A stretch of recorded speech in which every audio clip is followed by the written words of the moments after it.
한국 여성들이 막 안경 딱 끼고 명찰 딱 앞에 하고 컴퓨터를 하는데 저렇게 살고 싶은 거야. 그래서 저는 이제 양하고 염소한테 참 못된 짓을 많이 했죠. 무게를 뿔고 놀라고. 엄마한테 평양에는 엄마한테 간다 이렇게 됐는데 국경을 넘다가 잡힌 거예요. 저는 연길에서 새벽 4시에 그 소식을 듣고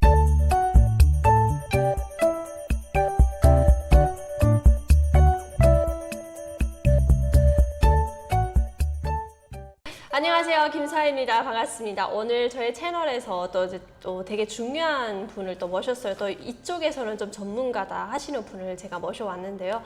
이분으로 좀 말씀을 드린다면 이제 제가 다른 채널에서도 이제 너무 말씀을 잘하셔서 이분을 저희 채널에 모시고 싶다 생각을 하고 또 섭외를 하게 되었습니다. 어서 오세요. 반갑습니다. 네, 안녕하세요. 이게 뭐 중요한 사람이라고 해주니까 부담스럽기도 하지만 네. 저는 2012년에 대한민국에 왔고요. 지금은 통일부 남북하나재단에서 취재 기자로 일하고 있고 KBS 라디오를 12년째 진행을 하고 있습니다. 네, 여러분 만나서 반갑습니다. 네, 반갑습니다. 이렇게 또 이제 저희 TV에 또 나와주시기로 또 이제 결심을 또 해주시고 나와주셔서 너무 감사드리고요. 어떻게 한국에 오셨는지 요거를 좀 다른 채널에서도 말씀하셨겠지만 조금 더 그냥 간단하게만 소개를 해주시면 좋을 것 같습니다. 저는 그러니까 요약하라는 얘기잖아요. 요약을 잘합니다. 저는 사실은 국경에서 살았어요. 양강도에서. 그러다 보니까 결혼 후에는 북한 여성들 대부분이 경력 단절이 되고 아이를 낳고 이러다 보니까 제가 국경 옆에서 살다 보니까 자연히 밀수를 했어요. 네, 한국에서는 그게 범죄지만 북한에서는 장사잖아요. 또아리 밀수를 하면서 그 파트너분하고 이게 물건 때문에 저희가 몰래 전화하잖아요. 근데 그분이 맨날 그러는 거예요. 우리 안가에는 한국에 갔는데 돈을 잘 벌고. 그때 무슨 생각했냐면 중국이라는 세상도 우리가 보는 기준에 잘 사는데 왜 또 중국 사람이 그 잘 사는 곳을 떠나서 한국에 갈까? 이래서 의심을 하기 시작하면서 한국에 대해서 알게 되었고, 사람이 모르면 의지가 생기지 않아요. 뭐 드라마를 보고 넘어왔다는 20대도 있잖아요. 저는 그 나이는 아니었던 것 같아요. 드라마를 보면서 동경을 했지, 야, 내 이렇게 이럴 나이는 아니었던 것 같아요. 나이도 있고 아이가 둘이 있으니까. 근데 드라마는 드라마다. 하지만 사상이 없어 참 좋다. 그런데 실제로 중국 파트너는 거짓말을 안 하잖아요. 그래서 이제 생각해 보니까 그런 게 불뚝불뚝 솟아나는 게 밀수를 했기 때문에 사는 거는 괜찮았어요. 그렇게 막 죽 먹고 굶고 이러진 않고 그냥 북한 기준에 봤을 때는 사는 거는 밥은 먹고 살았는데 항상 보면 불이 안 오니까 아이가 어두운 데서 살고 나는 또 그 아이를 유치원도 못 보내고 집에다 가다 놓고 바깥으로 문을 채우고 왜 집재산을 지켜야 되니까 그리고 나는 또 장사를 나가고 이런 생활이 반복이 되면서 그런 생각이 생기더라고. 그때 내가 30대였는데 나는 북한에서 30대 중반이면요 중년 그러니까 무슨 생각이 드냐면 그 드라마를 몰래 보는데 제 또래 그냥 한국 여성들이 막 안경 딱 끼고 명찰 딱 앞에 하고 컴퓨터를 하는데 저렇게 살고 싶은 거야. 그리고 우리 아들은 좀 밝은 세상에서 키우고 싶다. 그래서 저는 그 두 가지가 반반이 돼서 넘어왔지 생활고 때문에 오진 않았어요. 아버님 그럼 그때 몇 살이었어요? 아들이 그때 8살, 8살, 9살 그때였죠. 또 한 방식으로 밀수를 해요. 하게 되면은. 네, 저는 지금 대한민국에 와서 개들한테 정말 미안한데요. 제가 개밀수였어요. 에? 강아지? 북한에서는 개라고 네. 그러니까 똥개. 그러니까 한국에서는 그걸 되게 시골 잡으루종 하고 우아하게 부르잖아요. 네. 처음에는 시골 잡으루종, 시골 잡종. 예, 근데 이제 북한에서는 거의 다 똥개라고 하는데 중국에도 그거에 밀수도 여러 가지예요. 중국 파트너가 어떤 걸 하냐에 따라 우리가 품종이 변하는데 건너편 파트너가 약초를 보내라면 약초를 보내고 근데 우리 파트너는 가축 밀수였어요. 그래서 양, 염소, 강아지 이런 것들을 중국에 넘기는 걸 5년 정도 했어요. 그래서 저는 이제 양하고 염소한테 참 못된 짓을 많이 했죠. 무게를 뿔고 놀라고. 많이 먹여서 무게를 물려서 그렇죠. 보내는 거예요? 예, 그래야 이익을 보니까. 그래서 한국에 와서 염소를 보기가 참 힘든 거예요. 그쵸. 예, 그렇지만 강아지는 너무 많아서 머릿속에 사제했어요. 그러니까 저는 개를 5년을 끌고 다녔어요. 그러니까 일반 우리가 말 반려견이 아니라 이렇게 농촌 개들은 커요. 포악하고 이빨을 막 드러내는데 그 아이를 내가 먹고 살아야 되기 때문에 시골에서도 막 끌고 왔는데 운전기사들이 털짐승을 차에 안 실어줘요. 재수없다고. 아, 북한에서도. 예, 털짐승을 안 실어줘요. 그 차가 전복이 된다고. 그러니까 이제 60리, 70리를 제가 여자의 몸으로 걔가 4마리를 막 끌고 다니고 그랬었거든요. 그래야 내가 밀수를 해도 많은 돈이 떨어지지 도시에 도착한 개를 내가 넘겨받으면 얼마 떨어지지 않아요. 그래서 저는 개밀수를 했어요. 밀수를 하게 되면은 네. 뭐 중국 돈으로 받게 되잖아요. 네, 한 그렇죠. 뭐 어느 정도 받아요? 그것도 어느 정도가 아니라 물건을 보낼 때는 내 단독으로 보내는 게 아니라 북한에도 그룹이 있어요. 네. 그러니까 지금 만약 중국 파트너 이름이 철이 아버지예요. 철이 아버지가 대상하는 밀수꾼이 적어도 5명 내지 10명이에요. 그럼 이 그룹이 한 번에 보내요. 그러면 그쪽에서 여름 같은 때는 꼬무배가 넘어와요. 색감할 때. 그럼 그 꼬무배다가 다 실어내 보내지 않으면 이렇게 또 장마철에는요, 그 중국에서 이렇게 세봉이 있어요. 세봉에다가 이렇게 굵은 밧줄을 넘어서 우리한테 탁 넘겨요. 그러면 우리가 그 세봉을 받아서 그 밧줄에다가 염소들을 이렇게 다 묶어 보내요. 그럼 그쪽에서 잡아당기면 아이들이 넘어가고. 그러니까 여러 방식인데 그 가격은 그런 거죠. 중국 사람들은 한 번에 가져갈 때 차를 가져와서 받기 때문에 여러 사람 걸 합쳐 받아요. 염소요, 목이나 개, 목 여기다가 이렇게 몇 킬로짜리라고 종이를 써서 꼭대기다가 비닐을 말아가지고 목에다 매달아 보내거든요. 그러면 중국에 도착하면 중국 사람이 그걸 다 풀어가지고 확인하는데 항상 저는 제가 지금은 그때는 왜 그게 욕이라고 생각하지 않았을까? 그 중국 조선족 아저씨들이 특유의 말투 있잖아요. 야, 이 미친 갈라야, 짝짝 무게로 무로 쳐매겨라 이러는 거 있잖아요. 왜냐면 살짝 함경도 사투리. 예, 그러니까 그 염소 개한테다가 너무 물을 많이 먹여서 중국에 도착하면 애들이 압록강 넘으면서도 물을 먹었는데 이미 압록강 넘기 전에 물을 먹어서 그 차에다가 물바다를 만든대요. 그러면서 야, 좀 물을 작작 먹여라 막 이렇게 서로 지금 생각하면 이게 웃으면서 얘기할 수 있는데 그때는 그 키로수에 생존이 달렸었어요. 그래가지고 되게 그걸 이렇게 밝게 말할 수 있는 상황은 그때는 아니었던 것 같아요. 그렇게 강고분투로 살다가 온 거죠. 그래요. 이제 저는 이제 밀수라고 하면 이제 다양한 것들이 머릿속에 또 오르는데요. 이게 뭔가 개 밀수를 했다 이거는 좀 처음 그렇죠. 들어봐요. 그게 이제 하는 사람이 많지를 않았고 그리고 또 그 아저씨가 또 가끔 가다가 약초를 좀 보내라 하면 또 약초도 보내고. 아, 근데 북한의 약초요. 그렇죠. 그 수아 씨 그거 아세요? 저희가 이제 한때 2년을 한 잣을 넘겨 보냈는데 그 잣이라는 게 껍데기가 거의 나무잖아요. 맞아요. 그럼 이제 그 시골에 가서 바싹 마른 잣을 가져다가 모욕 함지다가 그걸 넣어요. 그리고 이제 물을 양동이로 부어요. 그게 이제 하루 지나면 잣 껍데기가 물을 딱 이렇게 쓴배요. 그럼 거기다 이제 선풍기를 딱 틀어놓고 갑자기 고속도로 말리거든요. 그러면 겉이 말라요. 속은 안 마르고. 그 상태로 중국에 보내면 무게수가 불어나거든요. 근데 그거 하고 싶어서 하는 게 아니라 다 해요. 그러니까 그렇게 그걸 이제 밀수품 작업이라고 하거든요. 작업을 안 해서 넘어가는 물건은 없어요. 예, 그래서 주변에서 다 하니까 내가 그대로 보내면 나만 바보가 되는 거예요. 그래서 그때 참 나쁜 일을 많이 했던 것 같아요. 아, 그래요? 아, 그래서 좀 잣들이 좀 컸었구나. 예. 이제 북한에 이제 평양에 이제 잣이 맞아요. 좀 시장에 가면 비싸게 팔아요. 그럼 비싸죠. 알이 되게 컸어요. 이렇게 그게 좀 이유가 다 있었네요. 다 있었죠.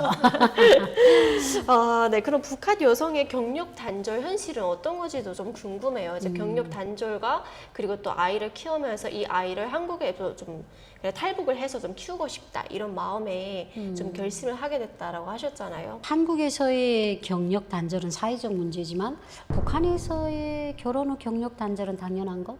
그러니까 그걸 이제 사회적 흐름이 북한이라는 제도가 그게 이제 지금에 와서는 조금 어느 정도 변했다고는 하지만 기본 카테고리는 안 변했어요. 그러니까 이제 여자는 자고로 시집을 가면 남편 공대를 하고 아이를 낳아 키우고 그리고 장사를 하고 이게 어떻게 보면 시집을 간 다음에 여성의 삶이 어떻게 보면 정해졌어요. 그러다 보니까 저도 이제 90년도 초반에 제가 결혼을 했거든요. 그러다 보니까 저희 때도 이제 고난 행군이 딱 시작되기 그러니까 사실은 뭐 시집 가서 당연히 그냥 아이가 생겼으니까 한국에서는 이제 결혼해도 아이가 잘 생기지 않잖아요. 저는 그게 되게 신기했어요. 결혼하면 아이가 금방 생기던데? 그러니까 이제 그 약간 북한 여성들은 불임 같은 게 많이 없는 것 같아요. 맞아요. 그때는 저도 막 안타깝거든요. 그래서 그때도 그냥 우리 때는 그냥 체내 때 다니던 직장을 그냥 연결해서 다니는 사람들이 100명에 한두 명? 그 정도 되고 저 같은 경우도 그냥 시집을 와서 아이를 둘을 연짜 놓고 그리고 이제 아이들이 좀 크니까 자연스럽게 장사를 했지 내 직업을 다시 했으면 좋겠다 이런 생각 자체를 못 했어요. 그러니까 이제 제가 이럴 건데 다른 여성들은 더 생각을 못 했겠죠. 왜냐면 사는 게 막 아기를 데리고 장사하던 사람들이 너무 많았어요. 근데 저희 그 고향에서는요, 육아가 힘들다 이런 생각 자체를 안 했어요. 그리고 여기는 일회용 기저귀 저희는 다 천으로 빨잖아요. 압록강에 가신 새벽에 나가 빨래방 치러 힘들면 그 아래서 물을 푸던 사람들이 막 욕을 해요. 물을 퍼먹는데 왜 애 기저귀 파냐고. 아니 애 기저귀가 말라야 채우지. 그러니까 그런 것들이 고생이라고 생각하지 않고 이거는 그냥 아이를 키우려면 당연히 겪어야 되는 가정이라고 생각했거든요. 그러니까 북한에는 경력 단절이란 말 자체도 없어요. 그리고 여성들도 시집 와서 그렇게 직장을 다녀 뭐 북이나 격리 뭐 이렇게 하던 사람들은 어떤 사람들이 유지되는 게 있어요. 유지되는 그거는 이제 돈 떼먹는 직업이니까. 근데 또 그런 사람들은 또 능력이 있으면 또 산전산후 휴가를 받고도 회사에서 끌어갈 때가 있는데 그것도 간부들하고 사이가 좋아야 가능한 거고 대부분의 여성들은 그냥 시집 와서 아이 낳고 장사를 하죠. 그리고 또 북한 여성들은 내 자식을 키우는 거를 고생이라고 생각을 안 하잖아요. 네, 근데 이제 한국도 그렇게 생각하고 있지만 그런 것들이 이제 뭐 인권이 여긴 보장되는 나라이기 때문에 힘들면 힘들다고 얘기를 할 수 있는 나라가 남한인데 북한도 분명 힘들었어요. 근데 그걸 힘들다고 어디 말할 데가 없는 거예요. 시부모한테 다 말을 하겠어요? 남편한테 말하겠어요? 그러니까 그 모든 걸 오로지 여성들이 감안해야 됐다는 게 지금 생각해보면 참 가슴 아픈 것 같아요. 이제 기자 활동을 하신다고 했는데 뭐 기자를 하게 됐던 그런 계기는 있어요? 지금 남북하나재단에는 이제 월마다 월간 하나라는 잡지가 나와요. 거기 이제 탈북민들뿐 아니라 탈북민들과 함께 살아가는 도와주는 남한 분들 그리고 이제 뭐 계획 기사 뭐 이런 것들을 쓰는 취재 기자로 일한 지는 한 7년 됐고요. 그 전에는 사실은 이제 북한 전문 매체에서 기자를 4년 동안을 일했어요. 기자가 된 특별한 이유는 내가 제일 잘할 수 있는 게 뭘까를 찾다 보니까 고향에서도 제가 조금 글을 많이 쓰는 직업이었어요. 결혼 전에. 제가 거의 40이 돼서 왔거든요. 그러다 보니까 진짜 꿈은 하늘만한데 내가 할 수 있는 게 너무 극한이 된 거예요. 뭐 20대면 새롭게 시작을 할 수 있지만 그래가지고 사실은 좀 많이 방황을 하다가 어떤 직업 상담사분을 만났는데 저한테 그러는 거예요. 주희 씨가 가장 잘하는 게 뭐예요? 가만히 있어 보니까 저 글 잘 쓰는데요. 그럼 기자에 도전해 보세요. 그래서 사실은 기자를 하게 된 게 어떻게 보면 13년이라는 그 공백을 채웠던 것 같아요. 아 그래요? 네. 그리고 이제 기자 활동하면서 수익은 좀 괜찮으세요? 정직원 기자를 할 때는 수익이 괜찮았어요. 남북하나재단이라는 게 공공기관이다 보니까 저희는 거기서 일하는 공무원이 아니라 이제 소통기자단이라고 따로 운영하는데 프리랜서다 보니까 제한이 되어 있어요. 우리가 글을 많이 쓰고 싶대서 많이 쓰는 게 아니라 그 책자에 들어갈 수 있는 기사가 제한되어 있고 기자들이 많은 여러 명 되기 때문에 이렇게 많이 못 쓰죠. 그러다 보니까 이제 뭐 옛날에는 정직원 기자 할 때는 기자 수입이 우리나라 그냥 여성들의 평균가를 갔던 것 같아요. 그냥 솔직하게 말하면 한 300~400 정도는 받았었는데 그러니까 지금은 이제 프리랜서를 하면서 크게 낮아지진 않았어요. 그러니까 기자를 해서 버는 수입은 많지는 않지만 또 정직원 기자 할 때는 정직원 기자밖에 못 해요. 출근을 해야 되니까. 근데 프리랜서를 하면 이렇게 또 소아 씨를 만날 수 있는 시간도 있고 또 이제 저희가 강의도 갈 수 있고 그리고 또 이제 라디오도 할 수 있고 그러니까 여러 개 수입을 합쳐 보니까 그런 대로 괜찮은 것 같아요. 네, 뭐 무슨 말씀 하시는지 이해가 되는 것 같아요. 왜냐면 네. 저도 프리랜서로 일을 하기 때문에 그렇죠. 좀 이해가 되는 것 같고. 네. 근데 여기서 네. 프리랜서는 불안하죠. 많이 불안해요. 네, 삶이 불안합니다. 저도 많이 불안해서 이제 맞아요. 조급한 마음을 가지고 생활을 할 때가 많은 것 같습니다. 그래서 정말 또 이제 주희 기자님의 또 그런 생활과 또 환경, 뭐 어떠한 속에서 또 일을 하시고 이런 것도 되게 궁금했는데 뭐 카페 일도 하시고 예. 진짜 다양한 일을 하시더라고요. 그래서 정말 궁금한 게 많지만 또 여기서 또 카페 얘기까지 하면은 또 네. 방향이 또 다른 데로 가니까 얼마 만에 한국에 도착하셨어요? 중국에서 브로커를 잘못 만나서 잠깐 대피했던 시간이 있었어요. 그러다 보니까 11년에 떠났는데 2011년 11월에 국정원에 도착했고 12년 4월에 하나원 나왔어요. 그러니까 1년이 조금 더 걸렸던 것 같아요. 아들은 그냥 다이렉트로 빨리 왔죠. 몇 달 만에 왔죠. 국정원에 가서 좀 그래도 가장 기억에 남는 게 한 어. 2개 정도 꼽는다면 가장 기억에 남는다. 저는 탈북하면서도 그렇게 많이 울진 않았는데 국정원에 왔을 때 옷을 주잖아요. 우리를 네. 이렇게 사이즈별로 이렇게 키가 크고 뭐 이렇게 줄을 세우더니 그 사이즈에 맞게 이렇게 트렁크를 주는데 거기에 브래지어, 생리대, 팬티부터 시작해서 싹 주는데 제가 그날 국정원 제 방에 그걸 갖고 와서 이렇게 봤어요. 우리가 시집 갈 때 부모들이 뭘 꽁지꽁지 꽁지주잖아요. 근데 저는 사실 그렇게 중국에 있었는데 숨어 살아서 사실 북한에서 입고 온 옷 그대로였어요. 예, 그리고 중국에서 그냥 뭐 한 12위안, 5위안짜리 옷, 예, 되게 그렇게 비싸지 않은 옷들을 입고 왔는데 그게 문제가 아니라 이게 그런 것 같아요. 중국에 있고 삼국을 통해서 올 때는 늘 마음이 불안했어요. 그리고 이제 아파도 누가 약 주는 사람이 없고 했는데 한국에 딱 들어와서 국정원이라서 무서웠는데 거기서 나의 부모들도 못 해줄 수 있는 그런 옷까지부터 시작해 다 주는 거예요. 그때 처음 울었던 것 같아요. 그래서 그때 그랬어요. 이 나라 믿어도 되겠다. 그런 약간 그때는 아무것도 몰랐을 때니까 조금 국정원도 좀 무서웠고 근데 그 옷을 딱 보면서 이 나라 믿고 살아도 되겠다. 그래서 그때 제가 조국이 있다는 거는 나를 간심해 줄 수 있는 울타리가 있다는 거구나. 그러니까 나한테 이렇게 옷도 주고 거기서 되게 감동 먹었고 저는 지금도 하나원에서 받은 그 회색깔 추링이 지금도 있어요.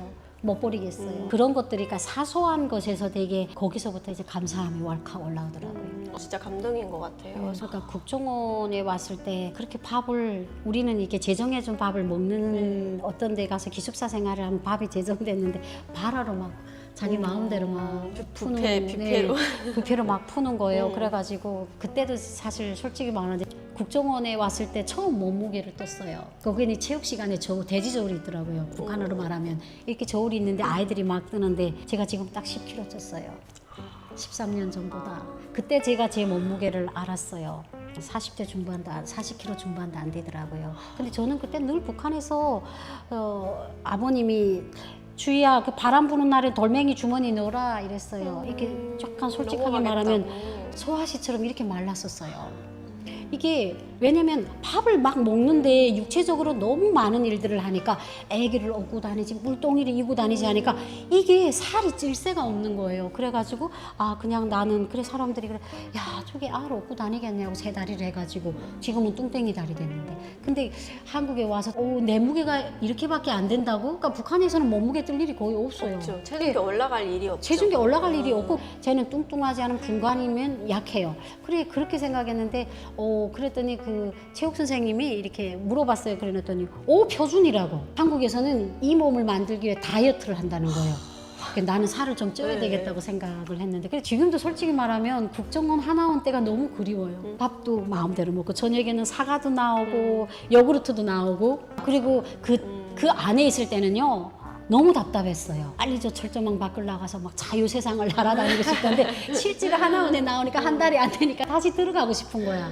탈북민들 교육, 가정 이런 것들 취재하려 한성 하나원에 가는데 가면 너무 사랑하고 그래요? 최근에 들어가 보신 적 네, 있어요? 작년 여름에 그 전국에 있는 탈북민들 다 모여갖고 친정집 네. 나들이 행사했어요. 그때 제가 들어가 봤죠. 그래요? 네, 근데 어때요? 많이 변했더라고요. 없죠, 근데 사람들이. 사람들이 20몇 명밖에 없는 것 같아요. 진짜 많이 근데 줄었네요. 다 중국에서 거의 살던 사람들. 직행온 사람은 거의 불가능하고요. 지금 강을 못 넘죠. 하나원에 들어오니까 감격이 새로운데 또 거기서 감동이 먹은 게 대회의실에 가니까 탈북민 1기부터 뭐 200 몇 기까지 사람들이 신청한 사람들이 다 와 있는데 그 벽에다가 메모지를 쫙 붙인 거예요. 그래 보니까 나 78기 순옥인데 영심아 이 번호 알면 전화해 보고 싶어 하고 거기다 근데 그걸 딱 보는데 그거 이제 사진 기자랑 같이 가서 이렇게 찍었는데 약간 그 우리나라 이산가족 상봉할 때 여의도에서 이 사람을 아십니까? 그 노래만 붙이면 그 친정집에서 처음 만난 탈북민들이 같은 기가 됐을 때는 서로 이제 잘 모르니까 인사도 못하고 전했는데 사회생활을 하면서 보니까 이 동기들이 너무 그리운 거예요. 그러니까 거기다가 그냥 메모지를 벽 한 면을 다 채운 거예요. 야, 근데 그걸 보는데 또 이렇게 뭔가 뭉클? 이게 사회에 나왔지만 탈북민들이 겪는 그 외로움을 또 엿볼 수가 있었던 것 같아요. 그래도 하나원에서는 니중내중에도 같이 있잖아요. 맞아요. 근데 또 사회에 나오니까 좀 그래도 외로움이 있는 것 같아요. 지금 13년이 지났는데도 저는 아들한테 그런 얘기해요. 아들, 엄마랑 너의 삶에서 우리가 1년은 빼자. 그런 얘기를 많이 해요. 2013년은 빼자 이런 얘기를 해요. 그게 이제 제가 2011년에 북한을 떠나서 2012년에 한국에 왔거든요. 그리고 그 1년이 있어서 여권이 금방 나오지 않잖아요. 그러니까 이게 그런 것 같아요. 왜 자식을 같이 떠나지 않았냐 이런 질문을 가끔 하시는 분들이 있던데 탈북이라는 게 꽃길이 아니잖아요. 저도 사실은 뭐 나만의 친척이 있어서 끌어당긴 것도 아니고 국정원이 뭔지도 모르고 온 사람이에요. 아예 저는 그러다 보니까 이게 꽃길이 아닌데 나는 미쳐서 출발을 했는데 가다가 내 아들이 잘못되면 세상에 이런 죄가 어디 있어요. 나는 하늘을 보고 못 살 것 같아서 아들을 안전한 데다 맡기고 제가 먼저 출발을 했는데 무사히 도착을 해버린 거야. 그래가지고 내가 국정원에 들어와서 제일 통곡 쳤던 게 어떻게든 천리마포대교 옥구설에도 같이 떠났어야지가 나는 무서워서 자식을 못 데리고 떠났거든요. 그래서 한국에 나와서 하나원에서 나와가지고 6개월인가 있으니까 여권이 나오더라고요. 그래서 여권이 나오자마자 제가 왔던 라인이 있으니까 그걸 발동해가지고 저는 중국에 갔죠. 아들을 받으려고. 그때 아들이 잡혔죠. 그때 아들이 어디 잡혔어요? 북한에? 압록강을 넘다가 국경정비대한테 잡혔는데 아들이 감옥에 한 3일 있고 18일 만에 나왔어요. 어렸으니까. 아들은 엄마가 어디를 간지도 몰라. 그냥 엄마가 평양에 장사 갔다 올게 하고 아들하고 아무렇지도 않게 내색하고 왔기 때문에 아들은 엄마가 평양에 간 줄 아는데 1년 동안 안 오는 거야. 근데 아이는 아이잖아요. 배불리 먹여주고 친구들하고 노니까 또 논 거예요. 그러다가 엄마가 보낸 사람이 왔으니까 그 사람 손을 쫄래쫄래 잡고 나는 엄마한테 간다, 엄마한테 평양에는 엄마한테 간다 이렇게 됐는데 국경을 넘다가 잡힌 거예요. 저는 연길에서 새벽 4시에 그 소식을 듣고 그 다음부터 음식을 못 먹었죠. 근데 그런 것 같아요. 지금은요. 저는 울지도 않고 질질 짜지도 않아요. 이게 내가 그런 시절을 자꾸 아프게 해상하면 내가 아프더라고요. 그래서 현재는 너무 해피엔딩이잖아. 그러니까 아들하고 그래 우리가 고생했던 2013년을 우리 삶에서 지우자. 그래 우린 아들하고 합의 봤어요. 그래서 압록강에서 잡혔던 얘기도 둘이 절대로 안 하고 그래요. 아들하고 저는 합의 봤어요. 그 방법이 삶에서 제일 이익을 주더라고요 나한테. 그래서 아들이 잡혔는데 다행인 거는 이 놈들이 애가 9살이니까 물어보니까 어리다. 엄마 평양 가서 오라 해서 갔습니다 이렇게 된 거예요. 그러니까 야를 이부모 학원에 보낼지 꽃제비 상무에 보낼지 지금 고민을 했는데 그러면 이제 나는 아이를 못 찾죠. 어디 갔는지 모르니까. 근데 제가 그 중국 그 파트너한테 나는 얘를 내 앞에 데려다 놓지 않으면 그 집이 4층이었는데 나 여기서 떨어져 죽겠다. 그러니까 이분이 북한의 밀수꾼들을 총동원해가지고 거기 하고 사업을 했는데 보이지돈이라는 게 그러더래요. 중국 돈 5천 원만 갖고 와. 그러면 내보낼 게다. 그래서 5천 원을 만들어서 보내가지고 애가 3일 만에 나와서 저하고 전화 통화를 했는데 저는 그때 참 나쁜 여자였던 것 같아요. 그때만큼은. 그러니까 이게 우리가 얼마나 떨리고 미안해 이 말해도 다 못 살겠는데 저는 전화를 딱 할 때 심장을 딱 잡고 말했어요. 다시 와. 그러니까 우리 아들이 어머니 무서워서 못 가겠습니다 하는데 내가 그 아이를 위로할 수 있는 마음의 경우가 없었어요. 시장에서 꽃제비처럼 밥을 빌어 먹겠으면 거기 있고 엄마 따라와서 입밥 먹겠으면 엄마 따라와 하니까 애가 예 가겠습니다 이렇게 된 거예요. 그러니까 저는 아이를 협박했어요. 18일 만에 다시 시도를 해서 손에 왔는데 결국 1년 넘어서 앉게 된 거죠. 그때 만나서 그냥 미안하단 말을 100번을 했는데 아들은 엄마가 미안한 게 눈에 안 보이고 그 중국에 왔는데 그 집에 포도하고 사과가 있는 게 너무 신기한 거예요. 그래가지고 그때 일을 하려면 참 끝이 없는데 그래도 지금 결론은 올해 대학 졸업했어요. 아 그래요? 아유 진짜 해피엔딩. 예, 해피엔딩이어서 그래서 참 우리는 그래서 제 삶에서 그 1년을 파버렸어요. 아들이랑. 그래 지금은 내 곁에서 잘 살고 있잖아. 언제면 독립할까 제가 빌어요. 제발 나가라고 돈 너무 써서. 현실적인 네, 이야기네요. 그때는 안 그랬던 것 같아요.